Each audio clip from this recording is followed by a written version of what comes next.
大家好，欢迎来到美股与人生笔记频道，我是汉瑞。过去2年，AI 产业链最大的赢家无疑是基础设施层，也就是卖铲子的公司。无论是英伟达、AMD，还是现在最火爆的存储股，都给投资者带来了巨大的回报。但同时，今年没有投资 AI 基础设施层的投资者，基本也很难跑赢大盘。特别是软件板块的投资者，甚至已经开始用"我重仓微软，躲过了牛市"这样的玩笑来自嘲。现在市场对于 AI 产业链不同层级的一个定价，已经出现了明显的分化。大家的共同感受是，AI 基础层太高，不敢追；大科技公司股价没有起色，而且平台相关股票更是软脚虾。而投资非科技传统价值股的，那回报还不如买大盘指数。所以资金和仓位如何分配，这是我们现在需要面对的，也是今天这期视频想和大家讨论的话题。先简单更新一下我的持仓组合和上周的操作。截图是美股账户过去3年多的一个持仓收益情况。这是我目前的投资组合，主要持有16只股票和 ETF，以及少量的2026年年底到期的 SOXX put 合约。过去一周的操作，我减仓了一部分 AMD，同时加仓了 Microsoft，并少量加仓了 Intuit。过去1年多的时间里，AMD 是我组合里最成功的投资之一。我的建仓成本均价是$108左右，到今天为止，累计收益已经超过了400%。这次减仓并不是因为我不看好 AMD，恰恰相反，我依然认为 AMD 是一家非常优秀的公司，无论是数据中心的业务，还是它的服务器 CPU 业务，包括它未来 AI 加速器的业务。但我认为 AMD 未来几年虽然有很大的成长空间，但与此同时，随着股价的一个快速上涨，AMD 在我的整个投资组合中已经超过了20%的仓位。对于我个人来说，当单一股票超过整个组合20%仓位的时候，我会开始考虑仓位的管理和风险控制的问题。所以我卖出了超过20%以上的那一部分仓位。除此以外，还有一个原因，那就是市场对于 AMD 未来的预期已经非常高了。按照目前市场的预期计算，AMD 的 forward PE 大约是在60倍左右。更重要的是，AMD 已经从我当初买入市场时依然存在争议的一个公司，变成了今天市场高度认可的 AI 核心资产。企业确实变得更好了，但市场预期也变得更高了。而在做这次调整的过程中，我也重新审视了一下基础层、平台层和应用层目前的估值和市场的预期。先来看一下基础设施层，我持有的主要是 NVIDIA、AMD 和 ASML。按照 Forward PE 计算，NVIDIA 大概是21倍，AMD 60倍，ASML 48倍。当把这几个数字放在一起的时候，最值得关注的其实不是企业本身，而是市场的预期。AMD 的60倍 PE 代表市场相信 AMD 未来几年能够持续提升它的一个 AI 市场份额。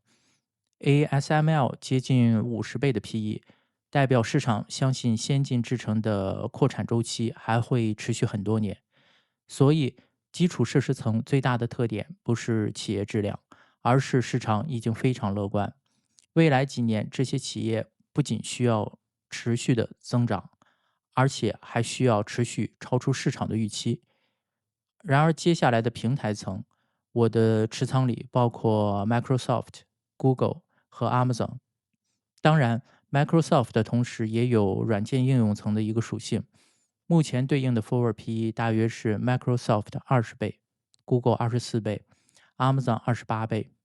相比一个基础设施层，平台层最大的一个特点，它并不是增长最快，而是商业模式更加成熟。基础设施层提供的是 AI 能力，而平台层是负责把这些能力变成商业价值。未来几年，市场最关注的不会只是模型有多强，而是这些能力最终能不能转化成收入和利润。而平台层正好处于这个位置。无论未来哪一个模型胜出，企业、客户依然需要云服务，依然需要一个软件的平台，依然需要一个计算的平台。所以，在我看来，平台层最大的优势不是爆发力，而是同时拥有增长和盈利的能力。这也是为什么我把部分资金加仓到了 Microsoft，甚至在后续，如果 Google 和 Amazon 估值出现一个持续的下跌的话，我也会考虑加仓。因为在目前的估值水平下，我认为平台层的风险收益比更加均衡。最后来看应用层，目前我持有的是 Intuit 和 Adobe，对应的 forward PE 大约是 Intuit 10倍，Adobe 9倍。市场给他们的估值甚至不到平台层的一半。过去的一年，市场一直在担心 AI 会不会颠覆软件行业，因此市场在不断下调对于应用层公司的预期。但还存在着另外一种可能：AI 并不是100%一定会消灭这些公司，也有可能会加强这些公司的产品能力。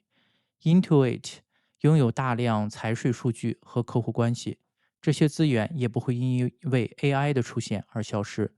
所以，在我看来，应用层很可能是在未来的几年中预期变化最大的一层。当然，这种变化可能是正面的，也有可能是负面的。而投资机会很多时候恰恰来自于这种预期变化。所以回到我上周的操作，我减仓 AMD 并不是因为我不看好 AMD，但当一家公司已经占到我整个投资组合超过20%的仓位，同时市场给予它60倍 forward PE 的时候，我认为适当进行仓位管理是合理的。相比继续超额的重仓市场已经非常乐观的基础设施层，我愿意把部分资金配置到平台层和应用层，因为在我看来，对于基础设施层，市场已经形成了高度一致的乐观预期，而对于平台层，预期相对的理性，而对于应用层，市场存在很大的怀疑和分歧。